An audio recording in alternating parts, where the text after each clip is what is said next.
Hello guys, good morning. সকালবেলা ব্লগটা start করছি। তো এই দেখো ঘর টুকটাক গুছিয়েছি, একটু বিছানা টিছানা আর কাজকর্ম স্টার্ট করেছি মাত্র। কুহু স্কুল যায়নি, একটু শরীরটা খারাপ হয়েছে, একটু অ্যালার্জি হয়েছে আবার। তো আমি রান্না বান্না তাড়াতাড়ি করে করছি। আজকে একটু চিমনি সার্ভিসিংয়ে আসবে, তো সকাল সকাল রান্না বান্না করে নিচ্ছি। কী কী রান্না করছি চলো একটু দেখিয়ে দিচ্ছি। তো এইভাবে দিনটা স্টার্ট হলো। এখানে ভাত বসিয়ে দিয়েছি, এখানে চাল কুমড়ো মুগ ডাল বড়ির একটা ঘন্ট করছি, এটা রান্না চলছে। আর এখানে লতি কেটে রেখেছি, একটু ভাপ দেব, এটাকে শীতল দিয়ে একটা তরকারি করব। এখানে আলু ভাজা, ছোট আলু ভাজা হয়েছে, এখানে বরবটি ভাজা হয়েছে পেঁয়াজ দিয়ে। এগুলো মানে মোটমাট টুকটাক রান্না হয়ে গেছে। এখানে চাল কুমড়োর খোসাটা রেখেছি, এটা একদিন বাটা বানিয়ে খাবো। আর এখানে এগুলো দেখা যাক কি করা যাবে। আর মাসি যেহেতু আসেনি এখনও, বাসন বর্তন সব পড়ে আছে। তারপর রান্না টান্না শেষ করে কুহুকে নিয়ে একটু বসলাম। কুহু স্কুল যাচ্ছে না, যা শরীরটা একটু খারাপ, তো ওর হোমওয়ার্কগুলো করাচ্ছি বসে বসে এখানে স্নান টান করার পর। আর আমি মানে ওকে নিয়ে না বসলেও করতে চায় না, একটা পেয়ারা খেয়ে খেয়ে এখানে হোমওয়ার্কগুলো করে নিল। তারপর সব কিছু আমি মানে সামনের রুমে নিয়ে আসলাম, যেহেতু চিমনি সার্ভিসিংয়ে আসবে রান্নাঘরে ওখানে রাখা যাবে না। তো এখানে এই যে পাতলা করে সয়াবিন দিয়ে পেঁপে আলু দিয়ে ঝোল বানিয়েছি, আর এই যে লতি শীতলের তরকারিটা বানিয়েছি, খুব টেস্টি হয় খেতে এটা।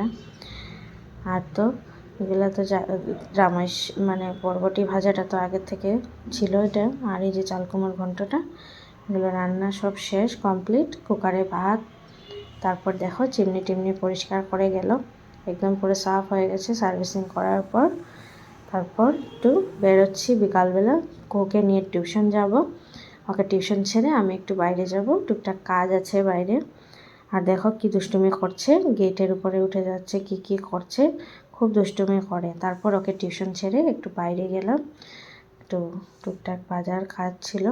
আর এই যে সামনেই দেখো খুব সুন্দর একটা মন্দির বানিয়েছে অখণ্ড মণ্ডলীর, এটা নতুন হয়েছে মন্দিরটা। ফ্লাইওভারটা প্রায় কাজ শেষ, লাইটগুলো কি ভাল লাগে দেখতে সন্ধ্যার সময় যখন জ্বলতে থাকে। এই যে সবগুলো লাইন নিয়ে লাইটগুলো খুব ভালো লাগে দেখতে। তারপর হেঁটে হেঁটে যাচ্ছি এদিক দিয়ে।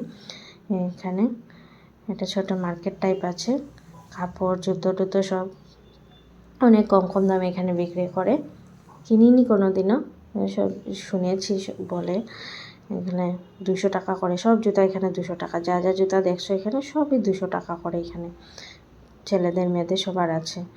এখানে এই যে ড্রেনের কাজ চলছে, সামনেই বাজার আমাদের, বাজারের ভিতর দিয়েই যাওয়া আসা করছি। মেন রোড এখন মানে একটু কষ্ট চলাফেরা করা। তো এই যে বাজারটা, ভিতরে মাছ সবজি শুটকি টুটকি সব কিছু পাওয়া যায়, ডিম টিম পান সুপারি মাছ মাংস সব কিছু। তো ভেতর দিয়ে গিয়ে তারপর আমি আমাদের গলির সামনের বাজারে চলে আসছি। এটা হলো আমাদের গলির সামনে, একদম গলি থেকে বেরিয়েই ফ্লাইওভারের নিচেই বাজারটা। কলা টলা কি দাম কলার, বাবারে বাবা, মানে 4টা কলা বলছে 40 টাকা দিতে, এমন অবস্থা। তো এখানে অনেক সবজি ফল অনেক কিছু, সন্ধ্যাবেলা বাজার করতে খুব ভালো লাগে। তারপরে দাদুর কাছে চলে গেলাম ফল নিতে, এই দাদুর থেকে আমরা সবসময় ফল নিই। 1 কিলো আম 1 কিলো আপেল কিনলাম দাদুর কাছ থেকে। কি সুন্দর দেখো ফলগুলা, খুব ভাল লাগছে দেখতে, একদম টাটকা টাটকা ফল।